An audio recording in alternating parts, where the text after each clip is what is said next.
Hey everyone, so you see this little guy in my hand? This is the iPhone 12 mini and it's 2025. Yeah, you heard that right. We're taking a look back at this phone almost 5 years after it first dropped. Now, I know what some of you were thinking, the mini? Really? And honestly, I get it. In a world of ever-growing screens, the 12 mini was always a bit of an outlier. Let's rewind a bit. Back in 2020, Apple gave us a whole lineup of iPhone 12s, but this one was special. It was the return of the truly small flagship iPhone. Think back to the iPhone 5s or even the original SE, that kind of pocketable power. For someone like me, who's been rocking bigger phones for years, the sheer compactness was refreshing. I remember the first time I held it, I just had to hand it to people. Their reactions were always the same. A surprised, whoa, this is tiny. Now, I've been using this particular iPhone 12 mini on and off for review purposes in 2025. It's not my daily driver, but it's definitely seen its fair share of use. And let's be real, the first thing you notice after all this time is the battery. This unit here is sitting at 87% battery health. Daily usage, it really depends. If I'm just checking emails, messages, and maybe a bit of social media, it holds up okay. But if I'm trying to watch a lot of videos or play some games, yeah, you're gonna be reaching for a charger pretty quickly. Am I satisfied with the battery in 2025? Honestly, it's a bit of a mixed bag. It's manageable for light use, but definitely a compromise. Moving on to the design. The iPhone 12 lineup brought back that flat edge design, reminiscent of the iPhone 4. Holding this in your hand, especially if you had one of those older iPhones, there's a nice sense of nostalgia. It feels really grippy too, which is a plus. And even compared to the second generation iPhone SE, which had a smaller screen on paper, the 12 mini feels even more petite. One-handed use, absolutely effortless. You can reach every corner of the screen without doing any finger gymnastics. The display is still impressive. It's a 5.4-inch Super Retina XDR OLED display. Colors are vibrant, and it still looks pretty sharp even in 2025. It's protected by ceramic shield, which has held up pretty well over time. Of course, we still have the notch up top. It was a bit of a talking point back then, and honestly, it still feels a little dated, especially when watching videos. And yeah, no high refresh rate here. That's something you definitely notice when you switch to a more modern phone. Performance-wise, the A14 Bionic chip is still a beast. Even in 2025, this phone handles everyday tasks, browse, and even some more demanding apps without breaking a sweat. I haven't experienced any significant lag, which is a testament to how well Apple optimizes its chips and software. Speaking of software, it's currently running iOS 18, and the update experience has been smooth. It's great to see Apple still supporting this phone with the latest features.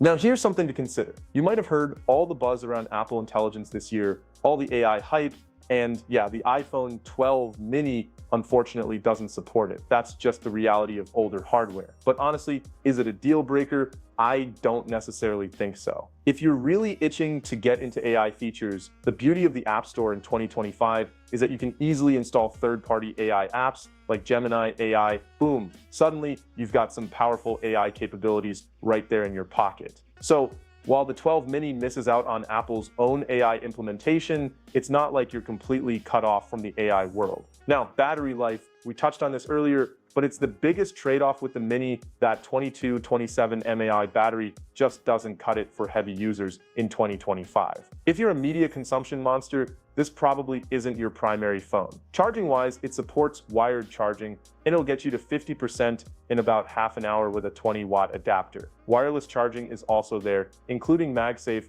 although the mini charges at a slightly slower 12-watt compared to the other iPhone 12 models.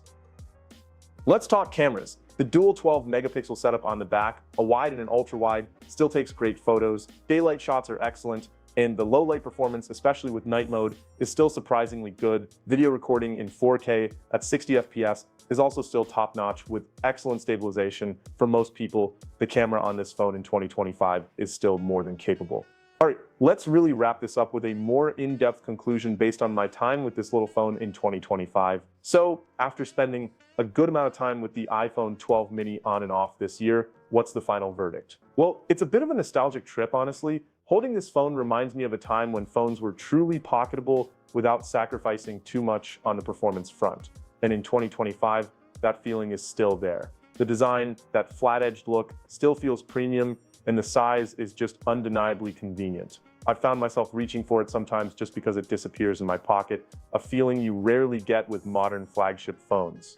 The performance powered by that A14 Bionic continues to impress. It handles pretty much everything I've thrown at it without any major hiccups. Even running the latest iOS 18, it feels surprisingly snappy. The camera system is also still very capable. I've taken some great photos and videos with it, and honestly, for most everyday use, it holds its own even against newer devices. But let's be real, the biggest hurdle in 2025 is that battery, with my unit sitting at 87% health. I definitely have to be mindful of my usage. On lighter days, it gets me through, but if I'm out and about and using it more heavily for maps, photos, or just general browse, I'm definitely looking for a charger by the late afternoon. That's just the reality of a smaller battery in a world where we're consuming more and more content on our phones. And yeah, the lack of Apple Intelligence is noticeable, especially with all the hype around AI features this year. While you can get around it with third-party apps, it's still something to consider if you're heavily invested in the Apple ecosystem and want the latest and greatest integrated features.